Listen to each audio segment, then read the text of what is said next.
దూత media, power of news. Welcome to దూత media. Vinayaka చవితిని అందరూ ఆనందంగా జరుపుకుంటారు కదా. రంగురంగుల పందిర్లు, గణపతి విగ్రహాలు, పూల అలంకరణలు, వీధుల్లో జనం కలిసి సంబరాలు చేసుకోవటం, ఇవన్నీ చూస్తే మనసు ఉప్పొంగిపోతుంది. ఈ రోజు మనం గణపతి కథలు, ఆయన రహస్యాల గురించి మాట్లాడుకుందాం. ఈ కథలు పిల్లల నుంచి పెద్దల వరకు అందరికీ ఆసక్తికరంగా ఉంటాయి. గణపతి కథ అందరికీ తెలుసు. పార్వతీదేవి పసుపుతో ఒక అందమైన బొమ్మను తయారు చేసింది. ఆ బొమ్మ చాలా బాగుండటంతో ఆమె దానికి ప్రాణం పోసింది. ఆ బాలుణ్ణి తన స్నాన సమయంలో కాపలాగా ఉంచింది. శివుడు రాగానే ఆ బాలుడు ఆయన్ని అడ్డుకున్నాడు. కోపంతో శివుడు ఆ బాలుడి తలను తీసేశాడు. తర్వాత పార్వతీ దుఃఖాన్ని చూసి శివుడు ఒక ఏనుగు తలను తీసుకొచ్చి ఆ బాలుడికి అమర్చాడు. అలా గణపతి గజాననుడయ్యాడు. ఆ తరువాత గణపతి తన తల్లిదండ్రుల చుట్టూ ప్రదక్షిణలు చేసి ముల్లోకాలను చూసిన ఫలితాన్ని పొందాడు. చంద్రుడు గణపతిని చూసి నవ్వటంతో ఆయన చంద్రుడికి శాపమిచ్చాడు. తరువాత ఆ శాపాన్ని విమోచనం చేశాడు. ఈ కథ ప్రతి వినాయక చవితి రోజు అందరూ చెప్పుకుంటారు. కానీ గణపతి గురించి కొన్ని ఆసక్తికరమైన రహస్యాలు కూడా ఉన్నాయి. వీటిని తెలుసుకుంటే ఆయన పట్ల భక్తి ఇంకా పెరుగుతుంది. అలాంటి రహస్యాల్లో ఒకటి గణపతి తల. సద్గురు జగ్గి వాసుదేవ్ ఈ విషయం గురించి ఒక ఆసక్తికరమైన కథ చెప్పారు. శివుడికి గణాలు అంటే ఆయన అనుచరులు. గణపతి తల కోల్పోయినప్పుడు పార్వతీదేవి బాధపడి తన బిడ్డను బ్రతికించమని శివుడిని వేడుకుంది. శివుడు తన గణాల్లో ఒకరి తలను తీసుకొచ్చి ఆ బాలుడికి అమర్చాడు. ఈ గణం తల ఏనుగుది. శివుడు ఆ బిడ్డను గణపతి అని పిలిచాడు. ఎందుకంటే ఆ బిడ్డ ఆయన గణాల్లో ఒకటిగా మారాడు. తరువాత శివుడు గణపతిని తన గణాలకు అధిపతిగా చేశాడు. అందుకే ఆయనకు గణపతి అనే పేరు వచ్చింది. మరో ఆసక్తికరమైన కథ గణపతి జననం గురించి.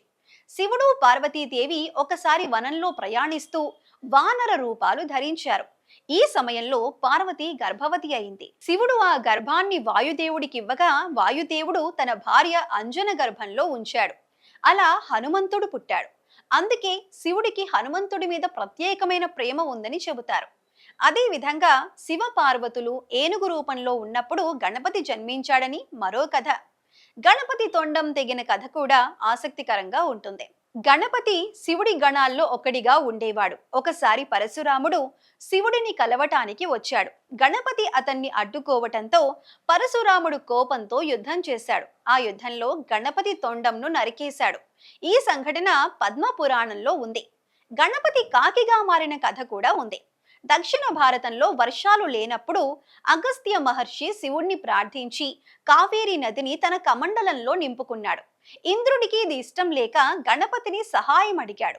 గణపతి కాకి రూపంలో వచ్చి అగస్త్యుడి కమండలంపై కూర్చున్నాడు. కమండలం ఒరిగిపోయి కావేరీ నీరు భూమిపై పడింది. అగస్త్యుడు కాకితో పోరాడాడు. తర్వాత గణపతి తన నిజరూపం చూపించి కావేరీ నీటిని తిరిగి కమండలంలో నింపాడు. ఆ ఒలికిన నీరు కావేరీ నదిగా మారింది. ఇలా గణపతి ఇంద్రుడి, అగస్త్యుడి కోరికలను తీర్చాడు. గణపతి వివాహం గురించి కూడా ఒక కథ ఉంది. గణపతి సుబ్రహ్మణ్య స్వామి వివాహ వయసులో ఉన్నప్పుడు శివపార్వతులు ఒక పోటీ పెట్టారు.